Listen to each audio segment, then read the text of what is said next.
సర్వోన్నతుడా, సర్వశక్తిమంతుడా, మీ దయగలిగిన శ్రేష్టమైన ఘనమైన విలువైన నామమును బట్టి మీకు హృదయపూర్వకమైన కృతజ్ఞతాస్తుతులు చెల్లిస్తూ ఉన్నాం. అపారమైన నీ కృపలో మీరు మమ్మలను జ్ఞాపకం చేసుకొని దినదినము మా జీవితాల్లో ఆయుష్కాలమును, ఆరోగ్యమును, ఆనందమును కలుగచేసి అన్ని సందర్భాలలో మీరు మాతో ఉండి మమ్మల్ని నడిపిస్తున్నందుకు స్తోత్రాలు చెల్లిస్తున్నాను. ఈ దినాన్న నీ సన్నిధిలో ఈ ప్రాతకాల సమయంలో నీ నామమును ధ్యానిస్తూ ఉండగా మా ఆత్మీయ జీవితాల్లో మెరుగుపరచబడినట్లు, ఆత్మీయముగా మేమంతా కూడా కట్టబడినట్లు నీ వాక్యపు వెలుగు చేత మమ్మల్ని నింపి భద్రపరిచి మేలు దయచేయమని, సహాయం ఇమ్మని, కృపయు క్షేమమును ఆశీర్వాదమును అనుగ్రహించగలిగినటువంటి మీ సన్నిధిలో మమ్మల్ని మేమే అప్పగించుకుంటూ కూడి వచ్చి ఉన్న ప్రతి ఒక్కరిని కూడా దీవించుమని, ఆశీర్వదించుమని, ఇంకా రావలసినటువంటి వారు ఎందరో ఉండగా వారందరి కొరకు కూడా ప్రార్థిస్తూ వచ్చిన ప్రతి ఒక్కరూ క్రమము తప్పకుండా ఆలోచనాత్మకంగా భయము కలిగి, భక్తి కలిగి మీ సన్నిధిలో ఉండే ధన్యత, భాగ్యము కలుగు చేసినందుకు కృతజ్ఞతాస్తుతులు చెల్లిస్తూ యేసుక్రీస్తు వారి యొక్క ఘనమైనటువంటి నామములో మిక్కిలి వినయముతో వేడుకొని ప్రార్థిస్తున్నాను మా ప్రియ పరలోకపు తండ్రి, ఆమేన్. మహోన్నతమైనటువంటి దేవదేవునికి మొదటిగా నా హృదయపూర్వకమైన స్తుతులు, స్తోత్రాలు తెలియజేస్తున్నాను. దేవుని దయను బట్టి దేవుని సన్నిధిలో మనమందరం ఇలా కలుసుకునే అవకాశం ఇచ్చినందుకు దేవుని మనసారా నేను కొనియాడుతూ ఉన్నాను. క్రమం తప్పకుండా మరి సేవకుని మాటగా గౌరవించి ఈ స్థలమందు వస్తున్నటువంటి ప్రతి ఒక్కరికి నా హృదయపూర్వకమైనటువంటి వందనాలు తెలియజేస్తున్నాను. అలాగే ప్రార్థన చేస్తూ ఉన్నారు. అనేక కుటుంబాలు క్షేమము కొరకు మీరు చేస్తున్న ప్రార్థనలు బట్టి, మా కుటుంబాల కొరకు మీరు చేస్తున్న ప్రార్థనను బట్టి దేవుని యొక్క నామాన్ని ఘనపరుస్తున్నాను. గడిచినటువంటి దినాలలో ఈ ప్రసంగి గ్రంథములో ప్రసంగం అనే ఒక టైటిల్ ద్వారా ఒక్కొక్క వచనాన్ని మనం ధ్యానం చేస్తూ ఉన్నాం. ఈ దినాన్ని కూడా ఒక వచనాన్ని ధ్యానం చేయబోతూ ఉన్నాం. దయచేసి మరొకసారి చదువుదాం. ప్రసంగి గ్రంథము 11వ అధ్యాయము 10వ వచనం. లేత వయస్సును నడిప్రాయమును గతించిపోవునవి గనుక నీ హృదయములో నుండి వ్యాకులము తొలగించుకొనుము. చాలా జాగ్రత్తగా వినాలి. ప్రసంగి ఒక అద్భుతమైనటువంటి మాట సమాజమునకు అందిస్తూ ఉన్నాడు. ఒక యవనస్తునితో మాట్లాడుతున్న మాటలు ఇవి. యవన జీవితం అనేది ఎంత విలువైనదో చెబుతూ ప్రారంభించిన మాటలు ఇవి. 9వ వచనములో యవనస్తులకు తెలియపరుస్తూ 11వ వచనంలో యావత్ మానవ కోటిని కూడా ఆలోచింపచేస్తున్న మాట, ఒక మాటను ఉదహరించారు. చాలా జాగ్రత్తగా ఈ మాటలు వినాలి. ఏమని ఉదహరిస్తున్నారంటే మళ్ళా చదువుదాం. లేత వయస్సును నడిప్రాయమును గతించిపోవినవి గనుక నీ హృదయములో నుండి వ్యాకులము తొలగించుకొనుము. చాలా జాగ్రత్త వినండి. మానవ హృదయములో వ్యాకులం ఉందట. మానవ జీవితములో ఏదో ఒక సమస్యను బట్టి, ఏదో ఒక కష్టాన్ని బట్టి, ఏదో ఒక విపత్కర పరిస్థితిని బట్టి మనిషి వ్యాకుల పడుతూ ఉంటాడట. వ్యాకులము అంటే అర్థం ఏంటంటే, కలత చెంది ఉండడం. ఏమండి, ఏం చెంది ఉండడం? కలత చెంది ఉంటాడట. కలతగా ఉంటాడట. లోపల పైకి బాగానే కనబడతాడు కానీ, పైకి బాగానే కనిపిస్తున్నట్టుగా ఉంటాడు కానీ లోపల అంటే మనోవ్యాకులము అన్నారు దీనిని. ఇది పైకి కనిపించేది కాదు కానీ లోపల ఉంటుంది. ఎందుకుంటుంది అని అంటే చాలా కారణాలు ఉంటాయి. పైన అంటాడు, యవనుడా 9వ వచనంలో, నీ యవన కాలమందు సంతోషపడు, నీ యవన కాలమందు నీ హృదయాన్ని సంతుష్టిగా ఉండనిమ్ము, నీ కోరిక చొప్పున. అంటే మనిషికి వ్యాకులము రావడానికి కారణాలు ఏంటంటే, ఒకటి కోరిక, రెండు నీ దృష్టి యొక్క ఇష్టము చొప్పున ప్రవర్తించు. అయితే వీటన్నిటిని బట్టి దేవుడు నిన్ను తీర్పులోకి తెస్తాడని జ్ఞాపకం పెట్టుకో అన్నాడు. అని లాస్ట్లో అంటాడు, లేత వయస్సును నడిప్రాయమును గతించిపోతాయి. బాగా వినాలి. లేత వయస్సు నడిప్రాయము గతించిపోద్ది.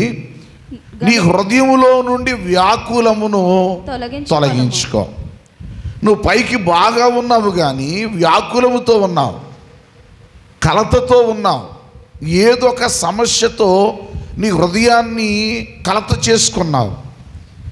ఏమవుతుందో ఈ సమస్య అని, ఎలాగుంటుందో నా జీవితం అని, ఎలాగుంటుందో నా బ్రతుకని, నా ప్రయాణం ఎట్లా ఉంటుందో, నేను తలస్తున్నటువంటి తలంపు ఎట్లా జరుగుతుందో, లేక నా జీవితంలో నేను ఇలా అనుకున్నాను అది ఏమవుతుందో, లేక నాకు ఈ సమస్య వచ్చింది అది ఏమైపోద్దో అని పైకి కనిపించేవి కావు ఈ కలత, పైకి కనబడుతున్నవి కావు. లోపల మనిషిని కృంగదీసేవి, లోపల మనిషిని అతలాకుతలము చేసేవి. ప్రసంగి గారు మానవ కోటికి ఒక విలువైన సమాచారం తెలియజేస్తున్నాడు. హృదయమట వ్యాకులముతో నింపబడితే, హృదయమట ఈ కలతతో ఉంటే ఎంత ప్రమాదకరంగా ఉంటుందో 2-3 మాటలు మీకు జ్ఞాపకం చేస్తాను. చూడండి దయచేసి. అంటే వ్యాకులముతో ఉన్నవాడికి ఎట్లాంటి పరిస్థితి ఉంటుందో మనం జ్ఞాపకం చేసుకుందాం. చూడండి ప్రసంగి గ్రంథము 5వ అధ్యాయములో 13-14 వచనాలు చదువుదాం. ప్రసంగి గ్రంథము 5వ అధ్యాయం 13-14 వచనాలు. సూర్యుని క్రింద మనస్సునకు ఆయాసకరమైనదొకటి జరుగుట నేను చూచాను. అదేంటంటే, ఆస్తి కలిగిన వాడు తన ఆస్తిని దాచిపెట్టుకుని తనకు నాశనము తెప్పించుకును. అయితే ఆ ఆస్తి దురదృష్టము వలన నశించిపోవును. అతడు పుత్రుడు గలవాడైనను అతని చేతిలో ఏమీ లేకపోవును. వాడు ఏ ప్రకారముగా తల్లి గర్భం నుండి వచ్చునో ఆ ప్రకారంగానే తాను వచ్చినట్లే దిగంబరిగానే మరలా పోవును. తాను ప్రయాసపడి చేసుకొని దానిలో ఏదైనాను చేత పట్టుకొని పోడు. అతడు వచ్చిన ప్రకారముగానే మరలా పోవును. గాలికి ప్రయాసపడి సంపాదించిన దాని వలన వానికి లాభమేమి? ఇదియు మనస్సునకు ఆయాసకరమునైదే. తన దినములన్నీ అతడు చీకటిలో భోజనము చేయొచ్చు. అతనికి వ్యాకులమును రోగమును. ఏమండి వింటున్నారా? జాగ్రత్త వినండి. చాలా ఆస్తి సంపాదించాడట, చాలా కూడబెట్టాడట, కానీ ఆస్తంతా పోయిందట. ఆస్తంతా పోయిందట. నేను ఇంత సంపాదించాను, నేను ఇంత చేశాను, ఈరోజు నా జీవితంలో నేను ఇప్పుడు తినలేని స్థితికి వచ్చాను, ఏమీ లేని పరిస్థితికి వచ్చాను అని చెప్పి లోపల వ్యాకులముతో కలతతో మనస్సును పాడు చేసుకొని, మనిషి ఆహారాన్ని కట్టేసుకొని, మనసు ఎప్పుడైతే పాడైందో, మనసు ఎప్పుడైతే అతలకుతలమైపోయిందో, మనిషి ఒకంతగా నిరుత్సాహము నిస్పృహలో వాటిలోకి వెళ్ళిపోతాడు కనుక, తిండి తినలేడు కనుక ఆరోగ్యము క్షీణించిపోయి ఈ వ్యాకులం మనిషిని ఏం చేస్తుందంటే, ఆ కింద వచ్చి చెప్తున్నాడు కదా ఏంటట, తన దినములన్నీ అతడు చీకటిలో భోజనము చేయును. ఎక్కడ భోజనం చేస్తాడట?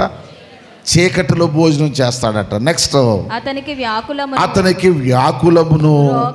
అంటే వ్యాకులము ఉన్నది అంటే వెంటనే ఏమొచ్చింది? రోగం వస్తుంది. మనిషి కలతగా బ్రతుకుతున్నాడు అనుకోండి, మనిషి రోదనకరముగా బ్రతుకుతున్నాడు అనుకోండి, వ్యాకులముతో ఉన్నవాడు ఎట్లా ఉంటాడో చెప్తున్నాడు. మళ్ళీ చదువుదాం,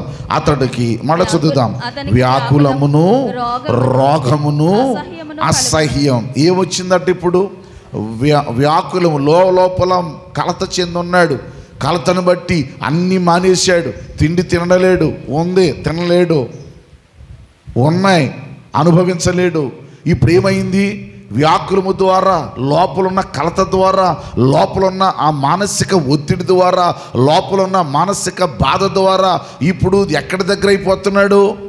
రోగానికి దగ్గర అయిపోతున్నాడు. ఇంకా ఎక్కడ దగ్గర అవుతున్నాడు అంటే కింద వచ్చిన అసహ్యమును కలుగును. ఏం కలుగుతుందట? అసహ్యం వచ్చేస్తుందట. అంటే తన జీవితం మీద తనకే విరక్తి, తన జీవితం మీద తనకే ఏదో తెలియని ఒక భారం, ఏదో ఒక సమస్య. దైవజనాంగమా, ఈ పదాలు ప్రసంగి ఊరికినే మాట్లాడడం లేదో. మనకు ఎంతైనా ఉండొచ్చు కానీ మన జీవితంలో ప్రశాంతత అనేది లేకపోతే మన బ్రతుకులు సుఖముగా వెళ్ళబుచ్చేవి కావు. దాని ద్వారా మనిషి లోపల కుమిలిపోతాడు. ఎందుకండి దేవుడు కుటుంబ వ్యవస్థనిచ్చాడు? ఎందుకండి కుటుంబ వ్యవస్థను దేవుడు ఏర్పాటు చేశాడు? బిడ్డలు, భార్య, భర్త, ఈ బంధాలు ఎందుకండి? భర్త బలహీనుడైపోతే భార్య ఆదరణగా మారాలి, ఆదరణగా మారాలి, ధైర్యపరిచే మాటలు చెప్పాలి. బలహీనుడైన భర్తను బలపరిచే మాటలు చెప్పాలి. భార్య బలహీనురాలు అయిపోతే భార్యను బలపరిచే మాటలు చెప్పాలి. కొన్నిసార్లు బిడ్డలు కూడా బలహీనులైపోతారో అలాంటి సందర్భాలలో బిడ్డలకు కూడా శ్రేష్టమైన మాటలు తెలియపరచాలి. అంటే అర్థం ఏంటి? కుటుంబ వ్యవస్థ ద్వారా ఒకరినొకరు బలపరుచుకోవాలి, ఒకరినొకరు స్థిరపరుచుకోవాలి, ఒకరినొకరు ప్రోత్సహించుకోవాలి, ఒకరినొకరు అనురాగాన్ని పంచుకొని అనుబంధంతో ముందుకు వెళ్ళాలి. వైరాగ్యం అనుభవిస్తున్నాడండి ఈ సొలొమోను గారు. అన్నీ ఉన్నాయి, ఇప్పుడు ఒక్కొక్కటి వెళ్ళిపోతుంది. అతడి మనస్సు కలతలకు వెళ్ళిపోతుంది. యవనములో ఉన్నట్టుగా లేడు. ఇప్పుడు దృష్టి ఏదైతే చూసిందో అది అనుభవించినట్టుగా లేడు. హృదయంలో ఏ కోరిక పుట్టిందో అది అనుభవించినట్టుగా లేడు. ఎందుకంటే లేత వయస్సును నడిప్రాయమును ఏమైపోతాయి? గతించిపోతాయి. నీ హృదయంలో ఏముంది? వ్యాకులము. మనసు పెట్టాలి. ఏముందండి? వ్యాకులము. వ్యాకులం ఉన్నదనుకోండి, మనిషి ఏమైపోతాడట తెలుసా? రోగస్తుడైపోతాడట. వినాలి మీరు, ఏమైపోతాడు? రోగస్తుడైపోతాడు. డాక్టర్లు కూడా చెప్తారు, చూడండి అన్ని టెస్టులు చేస్తున్నాం, ఏమీ కనపట్లేదు, ఇతనికి ఏదో మానసికమైన వ్యాధి ఉంది, ఏదో మానసిక రోగం ఉంది, మానసిక ఒత్తిళ్ళు ఉంది, అదేంటో తెలుసుకోండి అంటాడు. అంటే మనిషి రోగపీడితుడవుతాడు. మనిషి ఎట్లా మారిపోతాడంటే అసహ్యకరమైన వ్యక్తిగా మారిపోతాడు. మళ్ళీ చెప్తున్నాను, వ్యాకులము మనిషిని పతనము చేస్తుంది. గుర్తుపెట్టుకోవాలి. ఏం చేస్తుంది? నువ్వు లోపల కలతతో ఉన్నావా? లోపల కుమిలిపోతున్నావా? లోపల దిగజారిపోతున్నావా? నిన్ను రోగానికి దగ్గరగా తీసుకువెళ్తుంది, నీకు అసహ్యాన్ని పుట్టిస్తుంది. యోబు గారు అంటాడు 10వ అధ్యాయంలో 1వ వచనంలో ఏమంటున్నాడు చూడండి. యోబు గ్రంథము 10వ అధ్యాయము 1వ వచనం చదువుదాం. నా బ్రతుకునందు నాకు విసుగు పుట్టినది. నేను అడ్డు లేకుండా అంగలార్చెదను. ఏం చేస్తాను? అడ్డు లేకుండా అంగలారుస్తాను. నా మనోవ్యాకులము కొలది. నేను ఎందుకు అంతగా ఏడుస్తానంటే నా మనోవ్యాకులము కొలది. నేను పలికేదను. ఏమంటే వినాలి మీరు, ఏ వ్యాకులం అట? నా మనోవ్యాకులము కొలది. నేను ఏం చేస్తాను? పలుకుతాను. నా బ్రతుకునందు నాకు విసుగొచ్చేసింది. దైవజనాంగమా వినాలి. లేరా కలతలతో ఉన్నవారు, లేరా మనోవ్యాధితో ఉన్నవారు, లేరా మనోవ్యాకులముతో ఉన్నవారు, లేరా బ్రతుకునందు విసుగుతో కూడిన మాటలు మాట్లాడేవారు, లేరా బ్రతుకునందు అసహ్యకరమైన మాటలు మాట్లాడేవారు, లేరా ఈరోజు ఈ సమాజంలో? ప్రసంగి గారు మానవ కోటికి ఒక అద్భుతమైన పాఠం చెప్తున్నారు. కొన్నిసార్లు విసిగిపోయిన తరువాత ఫరో దగ్గర ఇశ్రాయేలు బానిసలుగా బ్రతుకుతున్నారు.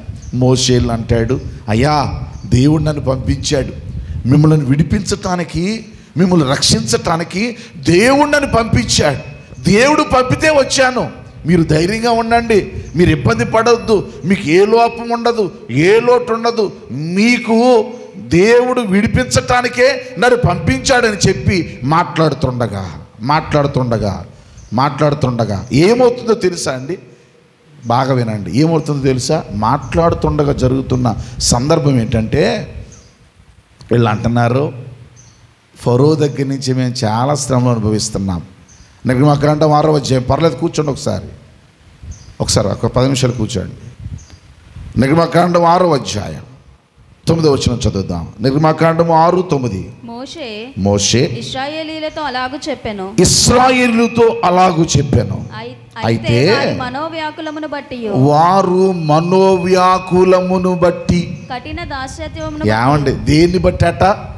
వారు మనోవ్యాకులమును బట్టి, కఠిన దాసత్వాన్ని బట్టి మోషే మాట విననైరి. ఎందుకు ఎంత చెప్తున్నా? చాలే బాబు, 430 సంవత్సరాల నుండి బాధ అనుభవిస్తున్నాం. ఈవేళ నిన్న మొన్నటి బాధ కాదు ఇది. ఎప్పటి నుంచి ఇది? 430 సంవత్సరాల నుండి కఠినమైన బాధ అనుభవిస్తున్నాం, కఠినమైన శ్రమ అనుభవిస్తున్నాం, లోపల కలతతో ఉన్నాం. నువ్వు వచ్చి విడిపిస్తున్నావు అంటున్నావు, కానీ మాకెక్కడ నమ్మకం లేదు అని చెప్పి వినలేదట. ఎందుకంటే మనోదుఖము, మనోవ్యాకులము మనిషిని పతనం చేస్తుంది. మనసు పెట్టాలి, మనిషిని పతనం చేస్తుంది. మీకు ఒక సంఘటన జ్ఞాపకం చేస్తాను. ఎలీషా గారి కాలంలో ఒక పట్టణం, షునేము పట్టణంలో గనురాలైన ఒక స్త్రీ ఉంది. ఆమె ఎప్పుడు దైవజనుడు వెళుతున్నా, దైవజనుడు నా ఇంట ఉండాలని చెప్పి ఓ చక్కటి గది ఒకటి కట్టించి, ఆ గదిలో మంచం ఒకటి వేయించి, ఆ మంచం ప్రక్కనే బల్ల ఒకటి పెట్టి, ఆ బల్ల పక్కనే దీపస్తంభం పెట్టి, దైవజనుడు వస్తే ఇక్కడ సుఖిస్తాడు, సంతోషంగా ఉంటాడని ఏర్పాట్లు చేసింది. అయితే ఏం జరిగిందో తెలుసా? దైవజనుడు ఈమె ఎందుకు ఇలా చేస్తుంది, ఈమె ఎందుకు ఇలాగ నన్ను ప్రేమిస్తుంది, ఈమెకి ఇంతగా నన్ను ప్రేమిస్తుంది, నేను ఏం చేయాలి ఈమెకి అని అంటే, శిష్యుడు అన్నాడు, అయ్యా ఈమెకి అన్నీ ఉన్నాయి కానీ భర్త వృద్ధుడయ్యా, ఈమెకు బిడ్డలు లేరయ్యా అన్నారు. వెంటనే ప్రవక్త ఆమెను పిలిపించి, నీకు దేవుడు బిడ్డనిస్తాడు అన్నాడు. ఈమె విన్నది, వెళ్ళిపోయింది. బాగా వినండి, అలాగే నిజంగానే బిడ్డ పుట్టాడు, బిడ్డ పెరుగుతున్నాడు. పెరుగుతూ ఉండగా, షార్ట్లో చెప్తున్నాను, ఒకరోజు చిన్న కేక వేసి పడిపోయాడు. పడిపోతే తండ్రి అంటున్నాడు, వాళ్ళ అమ్మ దగ్గర తీసుకెళ్ళండి అని పంపించేశాడు.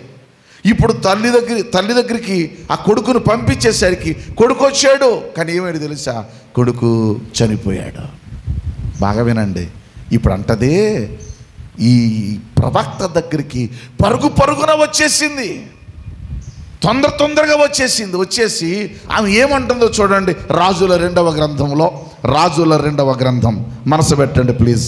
రాజుల 2వ గ్రంథము 4వ అధ్యాయములో ఆమె ఏమని మాట్లాడుతుందో ఒక మాట మనం జ్ఞాపకం చేసుకుందాం. 27-28 వచనాలు. పిమ్మట ఆమె కొండ మీదనున్న దైవజనుని యొద్దకు వచ్చి అతని కాళ్ళు పట్టుకొనెను. ఏం పట్టుకుందటండి? కాళ్ళు పట్టుకొని గెహజీ ఆమెను తోలివేయుటకు దగ్గరకు రాగా దైవజనుడు ఆమె బహు వ్యాకులముగా ఉన్నది, యెహోవా సంగతి నాకు తెలియజేయక ఏం చేశాను? మరుగు చేశాను. ఆమె జోలికి పోవద్దని ఆజ్ఞ ఇచ్చాను. నెక్స్ట్ అండి, అప్పుడు ఆమె కుమారుడు కావాలనని, ఏమండి వినండి, కుమారుడు కావాలనని నేను నా ఏలినవాడనైన నిన్ను అడిగితినా? నా ఏలినవాడవైనటువంటి నిన్ను అడిగానా? నన్ను భ్రమ పెట్టవద్దని నేను చెప్పలేదా అని అతనితో మనవి చేయగా. ఏమండి మీకు ఏమైనా అర్థమైందా అండి? ఏమైనా అర్థమైందా? అంటే ఎందుకు ఆ కొడుకు చచ్చిపోయాడు? ఎందుకు? మా ఆయన ముసలోడు. వింటున్నారా? మా ఆయన ఎవరో ముసలోడు అయినటువంటి అతనికి పిల్లలు పుడతారా? పిల్లలు కలుగుతారా?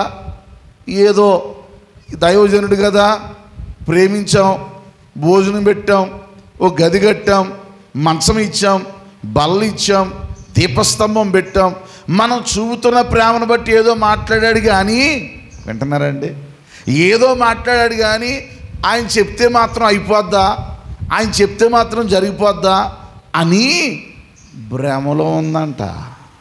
వింటున్నారు మీరు? ఏంటిది? పిల్లోడు పుట్టినా ఇంకా ఎలాగుంది? భ్రమలోనే ఉందంట. పైగా వచ్చి అంటుంది, వీడు చనిపోతే అంటుంది, నన్ను ఎందుకయ్యా భ్రమ పెట్టావు, నేను ముందే చెప్పాను కదా, నిన్నేమని అడిగానా, ఇది జరగదని నాకు తెలుసు కదా అంటే లోపల ఈమెకి ఏముంది? మనోవ్యాకులం. ఏదో అవుద్దా, జరుగుద్దా. అప్పుడప్పుడు మన పరిస్థితి కూడా అదే. ఏంటది? ఏదో ఇంత ఎలా ఉన్నాం, జరుగుతుంది అంటావా, అవుతుంది అంటావా? నీ మనోవ్యాకులము నిన్ను అవిశ్వాస పడుగులలోనికి నడిపిస్తాయి. నీ మనోవ్యాకులము నిన్ను రోగపీడితుడిగా మార్చేస్తాయి. నీ మనోవ్యాకులము నిన్ను దుఃఖములోనికి నడిపిస్తాయి. నీ మనోవ్యాకులము, నీ కలత, నీ హృదయంలో ఉన్న వేదన నువ్వు తింటావు కానీ అరిగించుకోలేవు, ఆరోగ్యం పొందుకోలేవు, కృంగిపోతావు. ప్రసంగి చెప్తున్నాడు, ఒరే బాబు, నేను పాడు చేసే ఆ వ్యాకులం ఉందే, దాన్ని తొలగించుకో. ఇదిగో లేత వయస్సును నడిప్రాయమును గతించిపోవును. మనసు పెట్టండి, ఏంటది? లేత వయస్సును నడిప్రాయం ఏమవుతాయి? గతించిపోతాయి. నీ హృదయములో నుండి వ్యాకులము తొలగించుకో, వ్యాకులని తొలగించుకో. ఎందుకో చెప్పనా? నీవు కలిగిన దేవుడున్నాడే, నీ దేవుడు నేను విడిచిపెట్టే దేవుడు కాడు.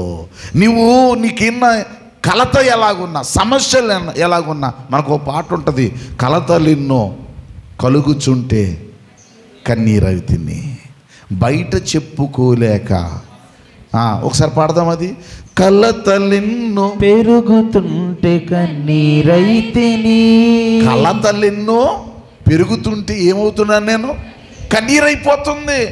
బయట చెప్పుకోలేక మనసు నేర్చితి. నేను బయటికి ఎవరికి చెప్పలేకపోతున్నాను. నా బాధ ఏంటో, నా ఆవేదన ఏంటో చెప్పలేకపోతున్నాను, నా కష్టమేంటో చెప్పలేకపోతున్నాను. ఈ ఉదయకాలం నీకు దేవుడిస్తున్న అభయం ఏంటో తెలుసా? నీ కష్టమును, నీ వ్యాకులమును, నీ కన్నీటిని తుడిచే నీ దేవుడు నీతో ఉన్నాడు. నువ్వు వ్యాకులను విడిచిపెట్టు, నీ మనోదుఖాన్ని విడిచిపెట్టు. హిజ్కియాకి మరణకరమైన రోగం వచ్చింది. ప్రవక్త వచ్చి మాట్లాడుతున్నాడు. మీరు యెషయా గ్రంథము 38వ అధ్యాయం మీరు చదువుకోండి, ఇంటికి వెళ్ళి చదవండి. టైం అయిపోయింది కాబట్టి ఆ మాట ముగిస్తున్నాను. యెషయా గ్రంథములో దయచేసి యెషయా గ్రంథంలో 38వ అధ్యాయం తెరుద్దాం. యెషయా గ్రంథం 38వ అధ్యాయం. ఆ మాటలు ఎంత శ్రేష్టమైన మాటలు మీరు గమనించాలి. హిజ్కియాకి మరణకరమైన రోగం వచ్చిందట. అతడు ప్రార్థన చేశాడట. గోడ తట్టు తిప్పుకొని ప్రార్థన చేస్తే దేవుడు అతని ప్రార్థన ఆలకించి అతనికి రోగంలో నుంచి విడుదల కలుగు చేశాడట. అప్పుడు ఈ మాటలు మాట్లాడుతున్నాడు. ఏమని మాట్లాడుతున్నాడో ఆ మాటలు చదువుదాం చూడండి దయచేసి. 9వ వచనం. యూదా రాజైన హిజ్కియా రోగి అయి ఆరోగ్యము పొందిన తరువాత అతడు రచించినది, నా దినముల మధ్యాహ్న కాలమందు నేను పాతాళ ద్వారమున పోవలసి వచ్చెను. నా ఆయుష్శేషము అంటే నా ఆయుష్శేషము అంటే నేను ఎంతకాలం బ్రతుకుతానో, నా బ్రతుకేమైపోద్దో, నా జీవితం ఇది ముగింపు, నా ఆయుష్ అంటే నేను బ్రతుకుతున్న కాలం ఉందే, శేషం ఉందే, అది ఎలా ఉందటండి? నా ఆయుష్శేషము పోగొట్టుకొని ఉన్నాను. ఇక నాకు ఇంకా లేదు, బ్రతుకు మీద నమ్మకం లేదు, ఈ రోగం వచ్చింది, ఇక నేను చచ్చిపోతాను. మనసు పెట్టాలా? అప్పుడప్పుడు మనకుండే సమస్య ఇదే.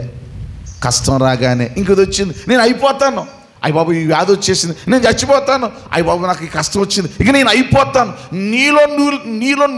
నీవే కుమిలిపోతావు చూడు, అదే మనోవ్యాకులము. ఇప్పుడు మీకు మాట జ్ఞాపకం చేస్తాను. కష్టం లేని మనిషి కూడా ప్రపంచంలో ఎవడో లేడు. కష్టాలు కలిగిన వాడున్నాడు, రోగాలు కలిగిన వాడున్నాడు, సమస్యలతో ఉన్నవాడున్నాడు, అన్ని సమస్యలకు పరిష్కారం తెచ్చుకునే వాళ్ళు కూడా ఉన్నారు. నేను ఓ పెద్ద ఆయనతో నేను ప్రయాణం చేశాను. ఆయనకి ఇప్పుడు 50 సంవత్సరాల వయసు. నాతో ప్రయాణం చేస్తూ మాట్లాడాడు. చాలా ఫెయిర్గా ఉన్నాడు, ఫేస్ కూడా చాలా గ్లోగా ఉంది. మీ ఇద్దరు మాట్లాడుతున్నప్పుడు అతను చెప్తున్నాడు, నా చిన్న వయసులోనే అన్ని రకాల వ్యాధులు వచ్చేసాడు. షుగర్ వచ్చేసింది, బీపీ వచ్చేసింది, అన్నీ వచ్చేసాయి. ఎలాగనుకున్నాను, నేనేమైపోతాను అనుకున్నాను. కానీ నేను నా అలవాట్లు మార్చుకున్నాను, ఆహార నియమాలు మార్చుకున్నాను. నీకు ఉదయం ఏమి చేయనండి, 9:30 10 గంటలకి 11 లోపల భోజనం చేసేస్తాను. మరలా సాయంత్రం వరకు నీళ్లు తీసుకుంటూ ఉంటాను, అలాగ తాగుతూ సాయంకాలం మళ్ళీ 6 గంటల లోపల భోజనం చేసేస్తాను. ఈ అలవాటు చేసుకున్నాను, ఇక బయటన్నీ తినడం మానేశాను అని మొదట కొంచెం నాకు కష్టం అనిపించింది. కానీ కాలక్రమేపీ నా బాడీకి కరెక్ట్గా సెట్ అయిపోయింది. నేను చాలా ఆరోగ్యంగా ఉన్నాను. ఇప్పుడు అన్నీ నాకు లేవండి, బీపీ లేవు, షుగర్, ఇవన్నీ చెప్తున్నాడు. మనిషి నిజంగానే ఆరోగ్యంగా ఉన్నాడు. మనకున్న సమస్య ఏంటి? ఇది ఎందుకు చెప్తున్నాను? చిన్న వ్యాధి వస్తే చాలు, చిన్న కష్టం వస్తే చాలు, చిన్న శ్రమ వస్తే చాలు, ప్రపంచంలో ఎవరికి లేనట్టుగా నువ్వు అనుకుంటావు చూడు. నీ వ్యాకులమే, దుఃఖమే నిన్నేం చేసిందో తెలుసా? రోగ పీడితుడిగా కృంగదీసేవాడిగా చేసింది. అదే అంటున్నాడు హిజ్కియా, అదే అంటున్నాడు. ఇంకా నాకు అయిపోయిందా బతుకు అనుకున్నాను, ఇంకా నాకు ఏమీ లేదనుకున్నాను. అయితే ఏం జరిగిందట? మీరు ఇంటికి చదువుకోండి.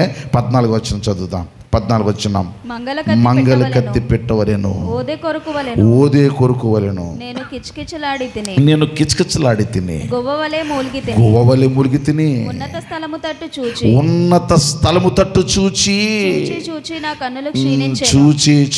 నా కన్నులు ఏమైపోయాయి? క్షీణించెను. నాకు శ్రమ కలిగెను. యెహోవా నా కొరకు పూటపడి ఉండుము. నేనేమందును? ఆయన నాకు మాట ఇచ్చెను, ఆయనే నెరవేర్చాను. అదండి, ఆయన ఏమి ఇచ్చాడు నాకు? చెప్పండి అందరూ చెప్పండి. ఆయన నాకు మాట ఇచ్చెను, ఆయనే నెరవేర్చాను. అంటే మాట ఇచ్చినోడు నెరవేర్చే దేవుడు, నేను విడిచిపెట్టే దేవుడు కాడు. ఉదాహరణ చెప్పనా? నిన్ను అనాథులనుగా విడిచిపెట్టను మాట ఇచ్చాడు. మాట ఇచ్చిన దేవుడు విడిచిపెట్టే దేవుడు కాదు. ముగింపులోకి వస్తున్నాను, ఆ మాటలు జాగ్రత్తగా పట్టుకోండి. నెక్స్ట్ నాకు కలిగిన వ్యాకులములను బట్టి నా సంవత్సరములన్నీ నేను మెల్లగా నడుచుకుందును. ఏమండి, ఎలాగొచ్చాడంటే, ఇక నువ్వే మాట ఇచ్చావు, నువ్వే నన్ను చూస్తావు. నేను నాకున్న బాధను బట్టి నేను ఎలా నడుస్తానంటే మెల్లగా నడుచుకుంటాను. చెప్పండి, ఎలా నడుచుకుంటాను? మెల్లగా నడుచుకుంటాను. ఇంకా నా పని అయిపోయింది అనుకున్నాను, నాకు ఏమి లేదనుకున్నాను అంటూ, ప్రభువా వీటి వలన మనుషులు జీవించుదురు, వీటి వలననే నా ఆత్మ జీవించుచున్నది. నీవు నన్ను బాగు చేయుదువు, నన్ను జీవింపచేయుదువు. నిక్కటమైన ఆయాసము నాకు నెమ్మది కలుగుటకు కారణమాయను. నీ ప్రేమ చేత నా ప్రాణమును నాశనమును గోతిలోండి విడిపించితివి. ఏమండి, అంటే మీకు ఈ మాటలు ఎందుకు జ్ఞాపకం చేస్తున్నానంటే, ఒక్క మాట మీద బ్రతికేస్తున్నాడు. లోపల వ్యాకులమున్న కలతున్న ఒక్క మాట ఏంటి? ఆయనే మాట ఇచ్చాడు, ఆయనే నన్ను చెప్పండి నెరవేరుస్తాడు. మాట ఇచ్చినోడు ఎవరు? చెప్పండి, దేవుడే. నెరవేర్చేది కూడా ఎవరు? దేవుడే. నీ వ్యాకులాన్ని తీసుకెళ్ళి ఆయన మీద పెట్టు. అద్భుతమైన వచనం చదివి ముగిస్తాను చూడండి. అతను ఏమంటాడు? లాస్ట్ మాట చూడండి ఒకసారి. నిక్కటమైన ఆయాసము నాకు నెమ్మది కలుగుటకు కారణమాయను, నీ ప్రేమ చేత నా ప్రాణమును నాశనము గోతి నుండి విడిపించితివి. నీవు నీ వీపు వెనుక తట్టు నా పాపములన్నీ నువ్వు పారవేశావు. నేనేమో లోపల కుమిరిపోయి నా ఆయుష్ లేదు, నా బతుకు లేదు, నా జీవితం లేదంటే ఒక్కసారిగా మాటిచ్చిన దేవా, నీవు నా వీపు తట్టుకు నా పాపాలన్నీ పారివేసి శ్రమలో నుండి నన్ను లేపావు. నన్ను లేపావు. లేపిన నువ్వు ఎలా కూర్చోబెట్టావంటే, పాతాళమున నీకు స్తుతి కలుగదు, మృతి నీకు కృతజ్ఞతాస్తుతులు అంటే నువ్వు మాట ఇచ్చావు కదా నాయన. చివరిలోకి వస్తున్నాను, మనసు పెట్టండి ప్లీజ్. నువ్వు మాట ఇచ్చావు కదా నాయన, నువ్వే మాట ఇచ్చావు, నువ్వే నెరవేరుస్తావు. నేను చచ్చిపోయాను అనుకో, పాతాళాన్ని పోయాను అనుకో, నీకు ఏంటి నాయన? ఈ మాట చెప్తుంటే ఇంకొక ఆయన గుర్తు రావాలి, మీకు ఇంకొక ఆయన కూడా గుర్తు రావాలి. ఈ మాటలు చెప్తుంటే ఇలాగే మాట్లాడాడు ఇంకొక ఆయన, ఎవరో చెప్పండి? దావీదు గారు. నేను చచ్చిపోయాను అనుకో, గోతులకు వెళ్ళాను అనుకో, నీకు ఏటి లాభం నాయన అన్నాడు. ఇదే ప్రార్థన మళ్ళీ చదువుతాను చూడండి. పాతాళమున నీకు స్తుతి కలుగదు, మృతి నీకు కృతజ్ఞతాస్తుతులు చెల్లింపదు, సమాధిలోకి దిగువారు నీ సత్యమును ఆశ్రయించరు. సజీవులు సజీవులే కదా నేను స్తుతిస్తారు. అంటే నీవు సజీవులే కదయ్యా స్తుతిస్తారు, నువ్వే కదా మాట ఇచ్చావు కదయ్యా, నువ్వే కదా నువ్వు నెరవేర్చేవాడివి అన్ని ఎవరిని అడుగుతున్నాడు చెప్పాలి? ఎవరిని? ఇప్పుడు కలతంతా ఎవరు తీసుకొని ఎవరి మీద పెట్టేశాడు? దేవుని మీద. నువ్వే మాట ఇచ్చావు, నువ్వే చేసావు, సజీవుడు అనుకో నేను స్తుతిస్తాను. ఆ కింద అంటాడు, ఇప్పుడు నేను సజీవుడనై నేను స్తుతించుచున్నాను. చాలండి. ఇప్పుడు నేను ఏమయ్యాను? సజీవుడనై నేను ఏం చేస్తున్నాను? స్తుతిస్తున్నాను. అదే నేను పోతాను అన్నాడు అనుకోండి. మీకు చిన్న మాట, ప్రవక్త వచ్చి అన్నాడు, నువ్వు చచ్చిపోతావు, నీ ఇల్లు చక్కబెట్టుకో అన్నాడు. నేను చచ్చిపోతాను అనలా. గోడ తట్టు తన మొఖాన్ని తిప్పుకొని ఏమని దేవునికి ఏం చేశాడు? నాయన, యథార్థ హృదయుడనై నీ సన్నిధిలో ఎలా నడుచుకున్నానో, నా జీవితం ఏంటో, నేనేంటో నువ్వు కృపతో జ్ఞాపకం చేసుకో అని అడిగి మళ్ళా వరాన్ని తెచ్చుకున్నాడు. ఎంతకాలం చెప్పండి? ఎంతకాలం? 15 సంవత్సరాలు. ఇక పోతదన్న ఆయుష్కాలాన్ని మళ్ళా తెచ్చుకున్నాడా లేదా? ఆశలు లేని మన జీవితాల్లో ఆశలతో నింపే దేవుడు. నువ్వు ఆధారపడితే నీ దేవుడు విడిచిపెట్టే దేవుడు కాదు. మళ్ళీ చెప్తా, అందరూ చెప్పండి మాట. ఆయనే మాట ఇచ్చాను, ఆయనే నెరవేర్చాను. ఇప్పుడు కలత తనకి వ్యాకులము లేదు హృదయంలో. ఆయన మాట ఇచ్చాడు, ఆయనే నెరవేరుస్తాడు. నేను ఆయన పని చేస్తున్నాను, నేను ఆయన కోసం ఉన్నాను, ఆయన కోసం బ్రతుకుతున్నాను. యథార్థ హృదయుడున్నాయి, సత్యమును అనుసరించచ్చు నీ సన్నిధిలో కృపతో నేను ఎట్లు నడుచుకున్నానో. అంటే నువ్వు మాట ఇచ్చావు నాయన, నువ్వు నెరవేరుస్తావు. రోగం ఉంది నాకు తెలుసు, కానీ నేను మాత్రం నీకు ఇచ్చిన మాట తప్పను, నేను నడుస్తాను, నేను నీ మాట ప్రకారం నడుస్తాను, నువ్వు నా పని చేస్తావు. ఎంత ధీమా అండి, ఎంత ధీమా! మళ్ళీ చెప్పండి. ఇప్పుడు హృదయములో వ్యాకులమును తొలగించుకొనుము అంటే ఏం తీసేసుకున్నాడు? వ్యాకులం తీసేసుకున్నాడు. ఆయనే మాట ఇచ్చాడు, ఆయనే నెరవేరుస్తాడు. నా పని ఏంటి? నేను యథార్థ హృదయుడనై సత్యమును అనుసరించుచు నీ సన్నిధిలో నడుస్తాను. నడిచాడు. ఒకరోజు తన జీవితంలో ముగింపు అనుకున్నాడు, బ్రతుకు లేదనుకున్నాడు, ఆయన చూసుకుంటాడు అనుకున్నాడు. దేవుడే వచ్చాడు, మరలా దేవుడే బ్రతికిచ్చాడు. చచ్చిపోతావని చెప్పింది దేవుడే, బ్రతికించిన వాడు కూడా దేవుడే. నీ బ్రతుకును ఎన్నడు దేవుడు విడిచిపెట్టే దేవుడు కాడు. వ్యాకులము విడిచిపెట్టు, ప్రభు తట్టు నీవు చూడు. మళ్ళీ రిపీట్ అగైన్, వ్యాకులాన్ని విడిచిపెట్టు, ప్రభు తట్టు చూడు. నీవు చూపిన ఆ ప్రేమను మరుచుటకు దేవుడు అన్యాయస్తుడు కాడు. తలలు వంచండి, కండ్లు మూసుకోండి. సకలాశీర్వాదములకు కారణభూతుడా, సర్వోన్నతుడా, సర్వశక్తిమంతుడా, ప్రసంగి గ్రంథములో నుండి ఒక్కొక్క వచనాన్ని ఆత్మీయమైన జీవన బాటగా మలుచుకొని నీ మాట చదువుకొని ధ్యానిస్తూ ఆత్మీయ బాటగా మలుచుకొని మీ సన్నిధిలో కొనసాగే యోగ్యత భాగ్యం ఇచ్చినందుకు స్తోత్రాలు చెల్లిస్తున్నాను. నీ మాటల వైపు ఆశ పెట్టుకున్నావు నాయన. మా కలతలు మమ్మల్ని కృంగదీస్తాయి, మా మనోవ్యాకులము మమ్మలను చాలా బలహీనపరుస్తాయి, మా మనోవ్యాకులము మా జీవితాన్ని అతలాకుతలము చేస్తాయి, మా మనోవ్యాకులము మమ్మలను భయానకమైన దుస్థితి తీసుకువెళతాయి, మా మనోవ్యాకులము నాయన మమ్మలను రోగపీడితులుగా వ్యాధిగ్రస్తులుగా మారుస్తాయి. వాటన్నిటి నుండి తప్పించే దేవుడవు నీవే నాయన.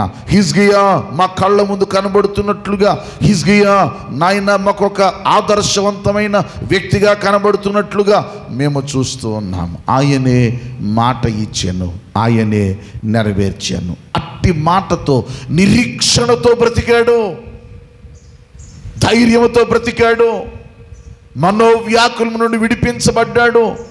ఆ మాట అతన్ని జీవింప చేయగలదని ముందుకు కొనసాగి యథార్థతను విడిచిపెట్టక, సన్నిధిని విడిచిపెట్టక, నాయన నీ సన్నిధిలో కొనసాగి సత్యమును వదిలిపెట్టక నీ కుమారుడు బ్రతికాడు. ఆయుష్కాలం ఇచ్చారు, మాకు మీరు ఇస్తారయ్యా. భక్తులు ఎందుకు మా కళ్ళ ముందు పెట్టారంటే, అతన్ని చూచాను కదా, అతన్ని చూచాను నేను, నిన్ను చూడనా అని చెప్పడానికి ఇచ్చారు.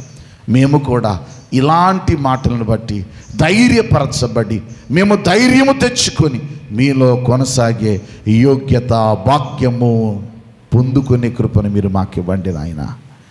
నీ శక్తితో మీరు మమ్మలను వాడుకోనండి, నీ బలముతో మీరు మమ్మలను వాడుకోనండి, నీ మహోన్నతమైన కృపతో విస్తరింపచేసి మీరు మాకు తోడై ఉండండి నాయన. నీవు మమ్మల్ని విడిచిపెట్టే దేవుడవు కావు, మరిచిపోయే దేవుడవు కూడా కాదు నాయన.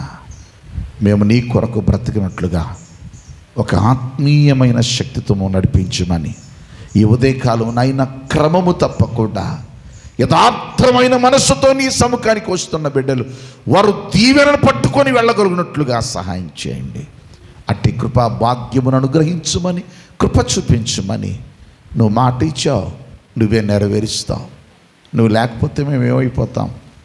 పాతాళమున నాయన నీకు స్తుతి కలుగుతుందా? సజీవులే కదా నేను స్తుతిస్తారు. మేము సజీవులుగా ఉంటే నేను స్తుతించే ఆ జాబితాలో మా బ్రతుకులు ఉంటాయి అని హిజ్కియా తెలియపరిచినట్లు, దావీదు గారు కూడా తెలియచేసినట్లు మేము కూడా అట్టి ధైర్యము కలిగిన వారమై మంచి మాటలు మాట్లాడడానికి మీ కృపనిమ్మని మరొకసారి కూడి వచ్చిన పెద్దలను బట్టి, సహోదరి సహోదరులను బట్టి, సంఘ సభ్యులను బట్టి మీ సన్నిధిలో ప్రతి ఒక్కరిని జ్ఞప్తులు తీసుకుని వస్తూ సహాయం చేయమని, కృప చూపించమని యేసుక్రీస్తు వారి ఘనమైన నామములో మిక్కిలి వినయముతో వేడుకొని ప్రార్థన చేయుచున్నాను మా ప్రియ పరలోకపు తండ్రి. ఆమేన్.